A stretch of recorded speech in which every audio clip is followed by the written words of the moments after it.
अस्सलाम वालेकुम guys, welcome to my channel GK with Aran Khan.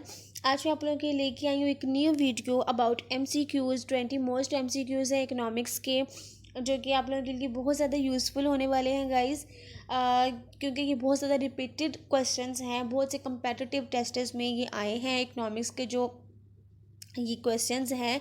So video को पूरा देखें और चैनल को लाइक शेयर और सब्सक्राइब ज़रूर करें गाइज़।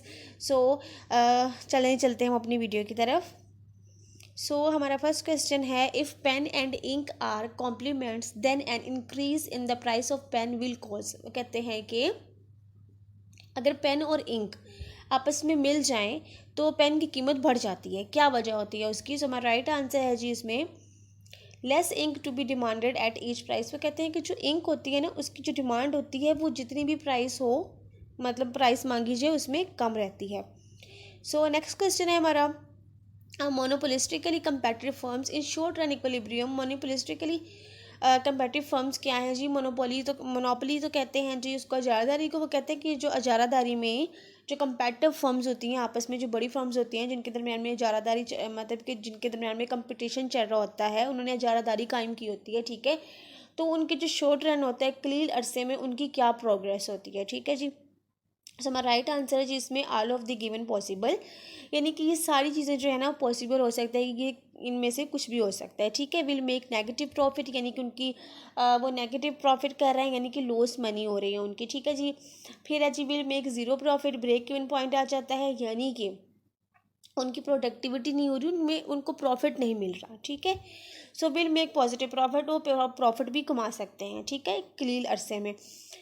नेक्स्ट क्वेश्चन है हमारा, अब monopolistically competitive firms in long run equilibrium. अब वो पूछ रहे हैं कि तवील अरसे में जो है वो उनकी क्या प्रोग्रेस होती है, इन जो फर्म्स हैं इनकी। मेरा राइट आंसर है जिसमें विल मेक ज़ीरो प्रॉफिट, ठीक है जी। वो क्या करते हैं, उनका ब्रेक इवन पॉइंट आ जाता है, ठीक है, उनको प्रॉफिटेबिलिटी नहीं हो रही होती। नेक्स्ट क्वेश्चन है हमारा, the market structure in which strategic considerations are most important is. वो कहते हैं कि मार्केट का वो कौन सा स्ट्रक्चर है, या मार्केट की टाइप आप बोल सकते हैं, वो कौन सी ऐसी टाइप है जिसमें जो है वो प्रॉपर हिकमत अमली की जाती है, उसको बहुत ज़्यादा इम्पोर्टेंट समझा जाता है, यानी कि जितनी भी रूल्स एंड रेगुलेशंस होते हैं मार्केट के, वो उसको जो है ना फॉलो करते हैं, ठीक है। तो वो कौन सी टाइप है मार्केट की? मेरा राइट आंसर है जिसमें ओलिगोपोली, ठीक है जी। ये क्या होती है? इसमें जो बहुत ही स्मॉल नंबर्स ऑफ सप्लायर्स होते हैं, ठीक है। नेक्स्ट क्वेश्चन है हमारा जी, the price elasticity of demand for any goods must be less than और equal to zero unless.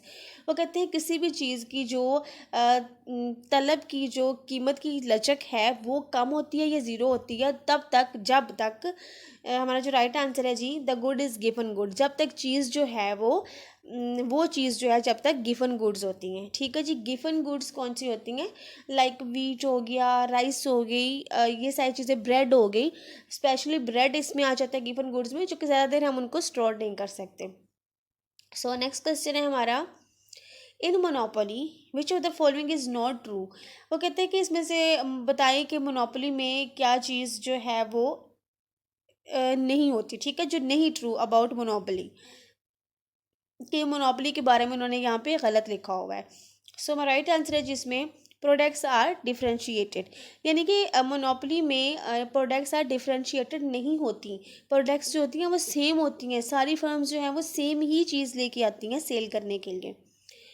Next question है हमारा, for a firm buying labour competitively the marginal input cost is equal to. वो कहते हैं कि जब जो firms होती हैं ना वो जो मज़दूर हैं, लेबर हैं, उनको जो है वो ख़रीदती हैं, ठीक है, तो कंपेटिटिवली, यानी कि उनके आपस में बहुत ज़्यादा कंपटीशन हो जाता है।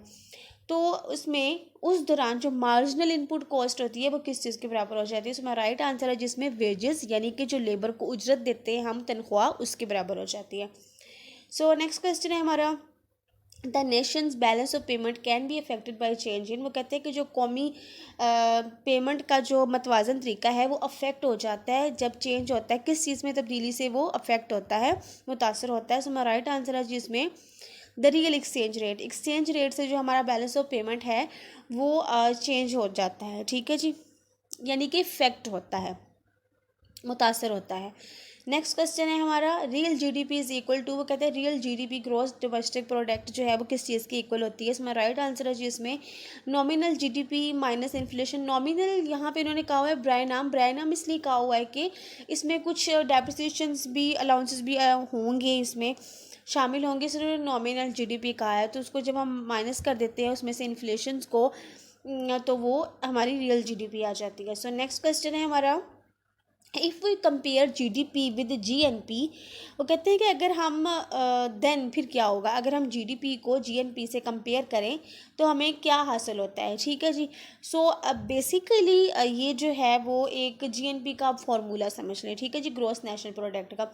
सो मेरा राइट आंसर है जिसमें जीएनपी इज इक्वल है GDP plus net income from abroad. वो कहते हैं कि ग्रॉस डोमेस्टिक प्रोडक्ट में जब हम नेट इनकम फ्रॉम अब्रॉड से जो हमें इनकम हासिल होती है, यानी कि थ्रू एक्सपोर्ट भी कह सकते हैं, उससे जो हमें इनकम हासिल होती है बरामदात से, वो हम ऐड कर देते हैं ग्रॉस डोमेस्टिक प्रोडक्ट में, तो हमारे पास क्या आ जाता है जीएनपी। नेक्स्ट क्वेश्चन है जी हमारा for knowing the spending capacity of the household sectors we have to use the concept. वो कहते हैं कि जो हाउस होल्ड सेक्टर्स हैं यानी कि जो घरेलू हैं, इनकी जो खर्च करने की सलाहियत है हम उसको किस तरह से मतलब जान सकते हैं कि उनकी कितनी सलाहियत है स्पेंड करने की यानी कि खर्चा करने की। सो इसमें वो कहते हैं कि हम कौन सा कॉन्सेप्ट यूज़ करते हैं। सो मेरा राइट आंसर है जी नेशनल इनकम। नेशनल इनकम का जो कंसेप्ट है उसको हम यूज़ करके हाउस होल्ड सेक्टर की जो स्पेंडिंग कैपेसिटी है उसे हम जो है वो कर सकते हैं, फाइंड आउट कर सकते हैं कि वो कितना खर्चा कर सकते हैं, उनके अंदर कितनी सलाहियत है पैसा खर्च करने की। सो हमारा नेक्स्ट क्वेश्चन है जी for a study of long term growth of economy we use. वो कहते हैं कि लॉन्ग टर्म ग्रोथ के लिए इकोनॉमी की हम क्या चीज़ यूज़ करते हैं। सो मेरा राइट आंसर है जी रियल जीएनपी को। नेक्स्ट क्वेश्चन है हमारा विच of the following economist came up with a theory regarding the trade off between unemployment and inflation. वो कहते हैं कि कौन से इकोनॉमिस्ट थे, कौन से माहिर माशियात थे जो कि इस थ्योरी के साथ आए थे कि ट्रेड ऑफ यानी कि तजारत का ख़त्म होना कह दें आप बिटवीन जो है वो अनएम्प्लॉयमेंट एंड इन्फ्लेशन। ठीक है जी, अनएम्प्लॉयमेंट बेरोजगारी एंड इन्फ्लेशन। बेसिकली आप इन दो चीज़ों को ले सकते हैं कि जो थ्योरी थी अनएम्प्लॉयमेंट एंड इन्फ्लेशन की, बेरोजगारी और चीज़ों का बढ़ जाना। ठीक है, कौन से इकोनॉमिस्ट थे जिन्होंने इस थ्योरी को राइट करार दिया था। सो मेरा राइट आंसर है जी इसमें डब्ल्यू फिलिप्स ने। नेक्स्ट क्वेश्चन है हमारा the real exchange rate is define as the. वो कहते हैं कि जो रियल एक्सचेंज रेट होता है हम उसको किस तरह से डिफाइन कर सकते हैं, हम उसे किस तरह से निकाल सकते हैं। ठीक है, सो या निकाल सकते हैं या देख सकते हैं। ठीक है, सो मेरा राइट आंसर है जी इसमें market exchange rate adjusted for prices. Market exchange rate जो होता है वो एडजस्ट किया जाता है प्राइस के ऊपर। ठीक है जी, प्राइस स्केल के। सो नेक्स्ट क्वेश्चन है हमारा the interest rate parity is the basic identity that relates which of the following. वो कहते हैं कि जो इंटरेस्ट रेट पैरिटी है ये एक थ्योरी है बेसिकली। ठीक है, तो ये किस चीज़ से जो है वो रिलेट करती है। सो इसमें क्या चीज़ है। ठीक है, सो मेरा राइट आंसर है जी interest rate and exchange rate. Definitely जो इंटरेस्ट रेट पैरिटी थ्योरी है ये जो है वो इंटरेस्ट रेट और एक्सचेंज रेट को डिफाइन करती है। ठीक है, उस पर स्टडी इन करती है। सो नेक्स्ट क्वेश्चन है हमारा government collect zero revenue if the tax rate is 0%, if the tax rate is 100। ठीक है, ये जो स्टेटमेंट है which the following best describe this statement. वो कहते हैं इनमें से बताएं कि क्या चीज़ है जो इस स्टेटमेंट को अच्छे तरीके से बयान कर रही है। ठीक है जी, कहते हैं कि अगर गवर्नमेंट जो है वो गवर्नमेंट का जो रेवेन्यू है यानी कि उनका जो पैसा है, रेवेन्यू जो उनको इनकम है जो उनकी, वो ज़ीरो होती है तब तक जब तक हमारा इंटरेस्ट रेट जो है वो 0% होता है। अगर हमारा टैक्स रेट जो है वो 100% हो जाए तो वो कहते हैं कि अब बताएं कि इनमें से कौन सी जो ऐसी चीज़ है जो इस स्टेटमेंट को अच्छे तरीके से बयान कर रही है। सो मेरा राइट आंसर है जी इसमें लेफ़र कौन थे। लेफ़र जो है वो एक माहिर माशियात थे जिन्होंने जो है वो ये कर्व जो है वो एक ख़त बनाया था जो किस चीज़ किन दो चीज़ों के दरमियान था। वो ये था कि एक जो था वो टैक्स रेट के दरमियान में, दूसरा जो है वो जो टैक्स अमाउंट है रेवेन्यू की गवर्नमेंट की उसके दरमियान में था। सो नेक्स्ट क्वेश्चन है हमारा a tax on the accounting profits of corporations is known as, वो कहते हैं कि जो कॉरपोरेशंस होती हैं, फर्म्स होती हैं, उनको कंपनीज़ वगैरह आप कह सकते हैं, उनको जो प्रॉफिट मिलता है अकाउंटिंग प्रॉफिट्स, उन्हें हम क्या कहते हैं, उनके जो अकाउंटिंग प्रॉफिट है उसके ऊपर जो टैक्स होता है हम उन्हें क्या कहते हैं। सो हमारा राइट आंसर है जिसमें कॉरपोरेट इनकम टैक्स होता है, हम उसे जो है वो कॉरपोरेट इनकम टैक्स कहते हैं, जो उनको अकाउंटिंग प्रॉफिट के ऊपर पे करना पड़ता है।